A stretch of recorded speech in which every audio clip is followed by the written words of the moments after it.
Está con nosotros Tomás Fenati otra vez. Qué bueno que viniste, Tomás. Muchas gracias. Vamos a hablar de Medio Oriente, de la guerra, de la tregua que no es tregua, porque las noticias hablan de nuevos bombardeos en Líbano, Irán acusando a Israel de violar el fuego, un mundo en tensión. Hoy escuchaba esta mañana que el estrecho de Hormuz está totalmente cerrado desde ayer, que Irán advierte que hay minas antibuque esparcidas por allí, así que el paso está cerrado para todos. Y una controversia, ¿no?, que crece sobre si lo que logró Trump es realmente algo positivo o finalmente es un fracaso retórico nuevamente. Hay mucho para decir, pero la pregunta de fondo, si se quiere, es cómo se reconfigura el mundo, ¿no? Con los jugadores China, Estados Unidos, Israel, Irán y Rusia, por ejemplo. Bien. Bueno, gracias nuevamente por la invitación.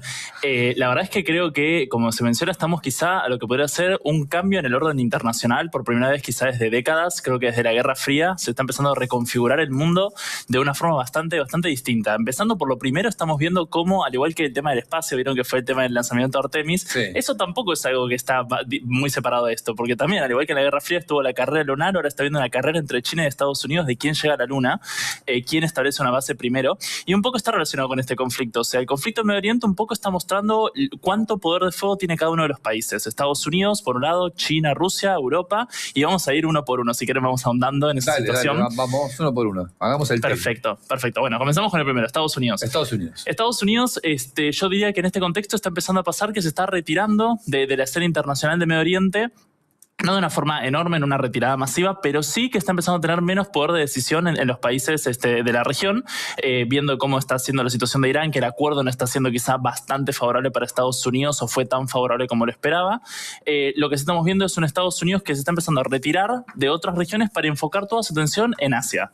Principalmente en China. O sea, no en Medio Oriente, no en Europa, sino en China. El objetivo de Estados Unidos es ese, quizá Corea del Sur, Japón, Taiwán, los países del sudeste asiático, toda esa región es un poco en lo que Estados Unidos se está enfocando y retirando un poco su presencia de otras regiones del planeta. Eso por un lado. Estados Unidos, algo que está marcando también es el fin de los organismos internacionales como tal, en cierto punto. Claro, Estados Unidos los está desfinanciando a todos y en ese sentido vimos en este contexto que la voz de la ONU, el poder de la ONU en esta resolución ha sido prácticamente nula.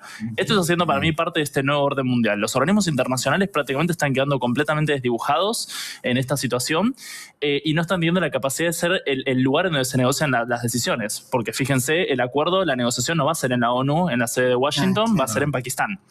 Entonces estamos viendo eso, el resurgimiento de los países como mediadores y no tanto los organismos internacionales como mediadores. Y a Pakistán, ¿quién o qué lo pone en ese lugar? Lo pone la propia China, lo pone Estados Unidos, tiene buena relación Trump con los pakistaníes. ¿Qué es lo que lo pone en ese lugar a Pakistán? A Pakistán se lo puso como el lugar donde se va a generar la mediación principalmente por tres países: Irán, Estados Unidos y China. Un poco. Se dice que China estuvo muy detrás de de Pakistán para que se logre este acuerdo, principalmente ¿por qué? Porque Pakistán es el único país que tiene nexos con los dos países. Porque si el mediador era Arabia Saudita, claramente con Irán no iba a haber futuro. Si el mediador era otro país, era India, tampoco. Si era China, tampoco. Entonces, Pakistán funciona un poco como un nexo en el cual tiene muy buenas relaciones con Estados Unidos. Hay que recordar, el año pasado, el gobierno de Pakistán había nominado a Trump para el Premio Nobel de la Paz. Y por otro lado, Pakistán tiene relaciones con Irán. No me acordaba de eso. Por eso, o sea, es de los pocos países de Medio Oriente que tiene lazos con Irán. O sea, Pakistán igual no es de Medio Oriente puntualmente, pero está muy cerca. Y es además un país con buena relación con Estados Unidos, lo cual es un caso muy paradigmático. No es muy normal encontrar eso. Claro. Entonces, Pakistán ocupa ese espacio en la escena internacional por esa razón, por tener buenos lazos con Estados Unidos, con Irán. Y también China tiene una muy buena relación con Pakistán en términos de infraestructura, por ejemplo. China ha invertido un montón de dinero en Pakistán. Entonces, también China presiona indirectamente y por las sombras la situación de Medio Oriente. Lo que nos lleva, siguiendo el punto de cómo se reconfigura el mundo, al caso chino. El caso chino. El caso de China, lo que pasa justamente es ¿qué es lo que tiene China? La carencia que tiene China hoy por hoy es que no tiene un ejército global. No puede influir con misiles, con portaaviones, con bases militares como lo hace Estados Unidos. Entonces su capacidad es la de negociación, la de diálogo, la de intentar ser el nuevo país que representa al orden internacional mediante reglas. En cierto punto parecería ser que China se posiciona de esa forma, de lograr lograr acuerdos y sobre todo el poder de China está en su poder económico. China negocia e influye en el mundo con infraestructura, con préstamos, con acuerdos comerciales, con importar más productos de tu país. China hoy por hoy es el socio comercial mayoritario de casi todos los países del mundo. A ver, como Estados Unidos funciona un poco como policía y China funciona como el banco de crédito blando para lo que necesites. Exacto, un poco la negociación de China es quizá lo que Estados Unidos en general cuando se alinea con los países quiere una alineación mucho más directa, un poco el ejemplo de Milei con Donald Trump. Si vemos los países de América que están teniendo buenas relaciones con Estados Unidos, son todos países que se alinean fuertemente con Estados Unidos. No es simplemente me llevo bien con los dos. Es un posicionamiento abierto y puro con Estados Unidos. Mientras que China tiene aliados más fuertes, más débiles, pero un poco en las negociaciones. Mientras yo pueda hacer acuerdos económicos con vos y mientras yo pueda tener ese tipo de influencia, está todo bien. Por eso, por ejemplo, Argentina, a pesar de toda la posición de Milei, el gobierno chino sigue teniendo comercio con nosotros. Hace poco se habilitó la exportación de trigo por primera vez en décadas a China. También se habilitó el swap que había en el Banco Central, sigue estando. O sea, un poco la visa de turismo se habilitó. Se habilitó la visa de turismo, se habilitó que funcione una plataforma de pagos, lo voy a decir con una marca, el Mercado Pago de China se habilitó acá para que vengan los turistas chinos. Exacto. Se refinanció y se rehabilitó las famosas represas. Se firmaron los documentos para que las represas financiadas por China sigan haciéndose. No lo digas en voz alta eso. Porque China diría el gobierno. Los que lo firmaron saben. China, su negociación es esa. Entonces a China no le conviene tanto un mundo en el que haya tantos conflictos globales porque justamente ahí China pierde. Claro. Pero lo que se está beneficiando y es un poco lo que está perdiendo Estados Unidos es que una de las mayores ventajas que tenía Estados Unidos en este orden internacional era tener buenas alianzas con todos los países del mundo. Claro. Era tener a la OTAN, a la Unión Europea de su lado, al G7, a Canadá, Japón, Australia, Israel, Arabia Saudita. Un poco la estructura fue siempre, tengo alianzas muy fuertes que no van a negarme nunca un apoyo o una ayuda. Y lo que pasó en este conflicto, sobre todo quizá con Trump a la cabeza, es que esa alianza histórica, que fue uno de los pilares del poder estadounidense en el mundo, se debilitó. La Unión Europea y Estados Unidos están en el peor momento de relaciones en décadas, Reino Unido parecido, Canadá ni hablar, incluso en las últimas semanas, en los últimos meses, el primer ministro de Reino Unido y el primer ministro de Canadá fueron a China. Y se reunieron con el presidente de China. Entonces, está habiendo ahí un quiebre de ese poder estadounidense que beneficia a China, porque si los aliados estadounidenses occidentales no están tan comprometidos con Estados Unidos, ¿quién es el que se beneficia? ¿Trump hizo todo mal? Yo creo que... Me cuesta creer eso. Es como que tiendo a pensar, sí, con la evidencia, después digo, tiene que haber un punto donde vos digas, mirá, acá van a tener un premio a esta estrategia, porque si no, suena muy...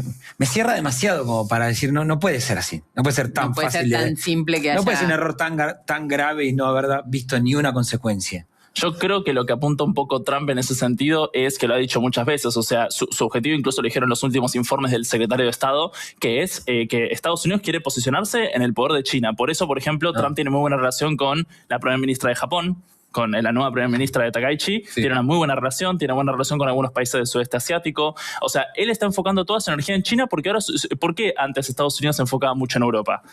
No era tanto por la alineación, sino porque ¿quién estaba al lado? La Unión Soviética, que era el mayor enemigo de Estados Unidos. Entonces, como eso ya no está, y por eso además Trump tiene buena relación con Putin, lo que Trump está analizando, creo yo, es de qué forma puede hacer que Rusia deje de ser parte del eje antioccidental y se acerque a nosotros. Por eso, por ejemplo, Trump planteaba que la Unión Europea tenía que reducir sus sanciones hacia Rusia, empezar a integrarse económicamente, porque una Rusia más integrada a Europa es una Rusia menos alineada a China. Esa es la lógica de Trump. De ahí que vaya a pasar, yo creo que es bastante dudoso. No creo que Rusia tenga tantos incentivos a occidentalizarse en este contexto, pero creo que el análisis de Trump es ese. Es calmar a Europa y Rusia, que empiece a haber una integración mayor entre esas dos regiones para poder enfocar toda la energía en China y en los alrededores de China. Claro. Como digo, Taiwán, Corea del Sur. Taiwán va a ser quizá uno de los lugares más estratégicos en los próximos años. Lo que pasa es que, por lo menos con la foto de hoy, no puede sacar su energía de Medio Oriente de Estados Unidos. No, ese es el gran problema. El pantano volvió a funcionar como pantano, digamos, volvió a quedar como enterrado ahí. Lo que está pasando, y yo creo que es un poco la estrategia de Estados Unidos, es también que empieza a haber países, lo que está empezando a pasar en Medio Oriente, que antes no pasaba, es que está empezando a haber países de Medio Oriente puntualmente que empiezan a ganar influencia. Turquía, Arabia Saudita, Israel, ya empiezan a tener como entidad propia. O sea, ya no es como que se depende de cómo se distribuye el mundo, Europa, Rusia y Estados Unidos, sino que es los propios países logrando eso. Es más, Pakistán y Turquía fueron los grandes ganadores de esta situación porque el acuerdo se hizo en Pakistán por las presiones de Turquía y Pakistán. Pero en algún momento va decanta. A ver, apelo a la historia, pero no tengo la respuesta. Digo, ¿cómo fue en la historia cuando dos potencias se encontraban de esta manera? Una naciente como la de China, que le está intentando arrebatar esa potencia a Estados Unidos, y ya, como bien vos decís, con una ONU que empieza a ser una cáscara vacía. O sea, tenemos que empezar hay que ir a la historia. ¿Cómo se resolvía? Bueno, si analizamos eso y analizamos la Liga de las Naciones, que fue el previo a la ONU antes de la Segunda Guerra Mundial, que cuando termina la Primera Guerra Mundial se establece la Liga de las Naciones, que fue una especie de ONU que duró muy poco. Si vemos ese contexto, en general eso suele terminar en una guerra global. La diferencia en relación a todo el resto de la historia, y creo que acá está la clave, y eso quizás gracias yo siempre digo que para mí lo que nos ha salvado de una guerra mundial son las bombas nucleares, o sea, la disuasión nuclear de decir me atacás a mí, yo te ataco a vos, y terminamos los dos bajo cenizas. Que todos tengamos. Exacto. Y la segunda, la más clave creo yo, es la economía. Estamos, desde que se terminó la Segunda Guerra Mundial, vivimos en un contexto de globalización, que eso no pasaba en la Primera Guerra Mundial, en las guerras históricas europeas contra Francia, contra Reino Unido, las peleas por los imperios. Antes la pelea era por territorios, hoy la pelea es por influencia económica. ¿Y qué pasa? Si vos tenés una guerra abierta entre China y Estados Unidos, pierde el capital y no le pierden todos. O sea, no hay nadie que se salve de eso porque perdés China, el país que más le compra es Estados Unidos, y el país que Estados Unidos el que más le vende es China. Claro. Entonces, la razón por la cual yo veo difícil una guerra mundial, y me imagino más un nuevo contexto, como digo, una especie de guerra fría de los países. Por ejemplo, la guerra en Medio Oriente, lo que pasó en Venezuela, son esta decisión de Estados Unidos gana influencia, acá gana China, o sea, esta posición de utilizar como países indirectamente como una forma de demostrar quién gana poder. Claro, ahora hagamos foco y vamos hay dos países que en este momento los drones están volando de Irán a Israel y a Bahrein, por ejemplo, y los misiles van de Israel a Líbano, sobre todo. ¿Qué pasa con estos jugadores que son los de el polvorín, ¿no? Los del foco del conflicto? Exacto. Bueno, yendo puntualmente a Medio Oriente, tenemos varias cosas. Primero, como se menciona, hasta ahora es esta especie de tregua que se había hecho ayer o anteayer, que era puntualmente lograr el fin de los ataques de Estados Unidos a Irán. Y como respuesta, Irán liberaba el estrecho de Hormuz, que parece que ahora se viene un poco bajo porque tuvimos esta situación de Irán bloqueando nuevamente el estrecho. Sí. Entonces, esta tregua era principalmente para evitar una escalada mayor del conflicto. No era un acuerdo de paz, no era un acuerdo de fin de la guerra como quizás se había planteado en su momento, sino que era simplemente evitar una escalada que llevara quizá a una incursión terrestre, a cosas más complejas. En este contexto yo creo que Irán sale muy beneficiado porque Irán logró resistir. Como siempre digo yo, el único objetivo de Irán en esta guerra no era ganar, no era destruir Israel o Estados Unidos, era poder resistir las presiones de Estados Unidos hasta lograr una estabilización. Ajá. Eso fue lo que le pasó a Irán. Irán sale bastante fortalecido de este contexto porque logró superar un ataque conjunto de Irán, Israel y Estados Unidos. Sí. Después, en segundo lugar, tenemos a Estados Unidos, que podemos decir que su accionar fue medio, o sea, logró en cierto punto esta especie de acuerdo y un posible acuerdo en Pakistán. Hay que ver, para mí, lo que va a determinar si Estados Unidos logra un éxito o no es si el acuerdo incluye que Irán no tenga un programa nuclear.